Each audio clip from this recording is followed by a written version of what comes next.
පොල් අඬු කෝප්පේ එකමාරක් ගන්න. ලොකු ලුණු ගෙඩියක් චොප් කරලා ගන්න. බෝංචි කරල් 7ක් විතර මේ වගේ හීනියට ලියා ගන්න. සාමාන්‍ය අල ගෙඩියකින් භාගයක් මේ වගේ චූටි කෑලි වලට චොප් කරගන්න. අමු මිරිස් ඔයාලා කැමති ප්‍රමාණයට ගන්න. කරල් 3ත් 5ත් අතර වගේ ප්‍රමාණයක් මේ වගේ හීනියට ලියා ගන්න. පොල් එකට ලුණු තේ හැන්දක් එකතු කරන්න. ඊට පස්සේ ලියාගත්තු එළවලු ටික එකට එකතු කරලා හොඳට මිශ්‍ර කරගන්න ඕනේ.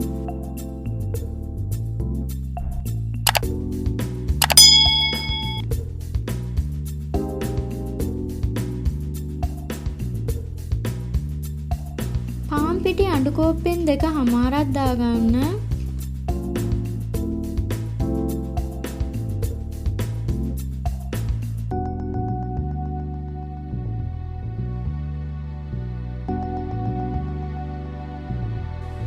දැන් පොල් එක්කලා පිටි ටික හොඳට කලවම් කරගන්න.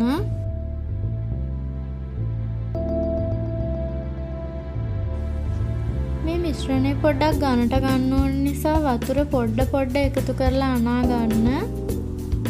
වතුර අඬු කෝප්පෙන් භාගයක් වගේ එහෙම නැත්නම් මේස හැන්දෙන් 6ක් 7ක් වගේ තමයි මට මේ මිශ්‍රණය හදාගන්න ගියේ. මෙන්න මේ ගානට අනාගත්තට පස්සේ පොල් තෙල් හෝ එළවලු තෙල් මේස හැන්දෙන් 2ක් දාන්න ඕනේ. මේකේ පොල් තියෙන නිසා එළවලු තෙල් මේස හැන්දි 2ක් තියෙනවා නම් වඩාත් හොඳයි.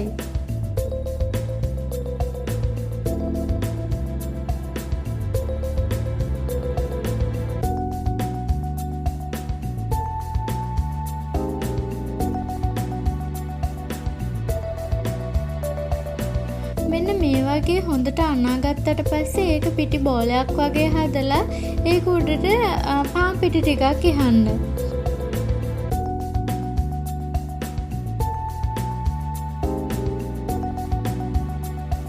ඊට පස්සේ අපි මේක විනාඩි 10ක් අයින් කරලා තියන්න ඕනේ.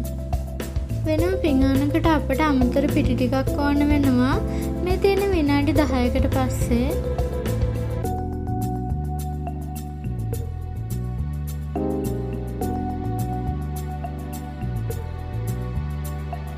රෝලින් පින් එක සහ රොටි හදන ලෑල්ල ඕන වෙනවා. මෙන්න මේ ප්‍රමාණයේ පිටි බෝලයක් කඩාගෙන තමන්ගේ දකුණු අතේ පිටි පොඩ්ඩක් ගාලා පිටි බෝලේ වටේට ගා ගන්න. ඊට පස්සේ ඔයාලා මේ පේන විදිහට බලාගෙන රොටි ටික හදා ගන්න.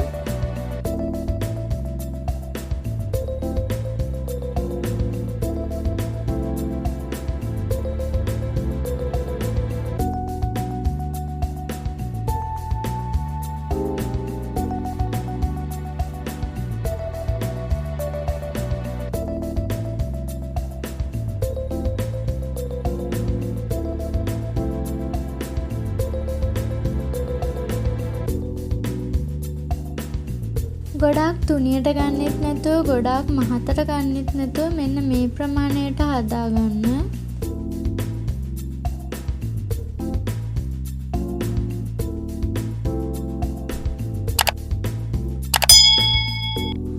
දැන් රොටි හදන තැටිය උඩට පොල් තෙල් තේ හැඳි භාගයක් විතර දාගන්න. මේ විදිහට තැටිය පුරා මේක තවර ගන්න. අපි සාමාන්‍යයෙන් රොටි හදන්නේ කැන්ද ගහෙන් කඩාගන්න කැන්ද කොලේ උඩ තියලා හදලානේ. නමුත් ඉතින් කැන්ද කොල නැති අයට මේ ක්‍රමය ගොඩාක් වටිනවා.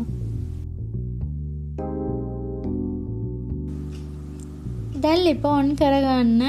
ගින්දර ගොඩාක් අඩු ගින්දරේ තමා තියෙන්න ඕනේ. මොකද මේක ඇතුලේ තියෙන එළවලු හොඳට තැම්බෙන්න ඕන නිසා අඩු ගින්දරේ ගොඩාක් වෙලා මේ රොටි එක පුච්ච ගන්න ඕනේ.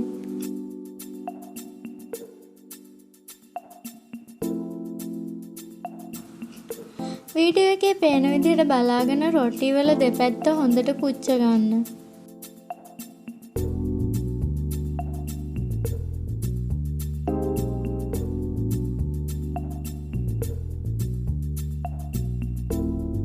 මේ පාටට රොටි එක ගන්න නම් අපි පිටි එක අනනකොට දාන පොල් තෙල් මේස හැඳි දෙක හෝ එළවලු තෙල් මේස හැඳි දෙක ගොඩක් වැදගත් වෙනවා. ඒ වගේම මේ රොටි පුච්චන්න ගන්නකොට ඒ තැටිය පොඩ්ඩක් තෙල් ගාලා ගන්න කියලා මම ඔයාලට කිව්වා. ඒක අනිවාර්යයෙන්ම කරන්න. එහෙම වුණාම මෙහෙම ලස්සනට ඒ වගේම කරරහක් නැති ක්‍රිස්පි ගතියට ඔයාලට මේ පොල් රොටි එක හදාගන්න පුළුවන්. ඉතින් අද නිරාස් channel එකෙන් වෙනස්ම විදිහකට හදපු පොල් රොටි ටික හදලා ඉවරයි. මේ බලන්නකෝ ඇතුළ ඔක්කොම තැම්බිලා. ඒ වගේම මේකේ අල කෑලිත් තැම්බිලා ඔයාට පේනවා ඇති. ඉතින් වීඩියෝ එකට ඔයා කැමති නම් ලයික් කරලා කමෙන්ට් එකක් දාන්න. ඒ වගේම නිරාස් YouTube channel එක subscribe කරලා තියාගන්න.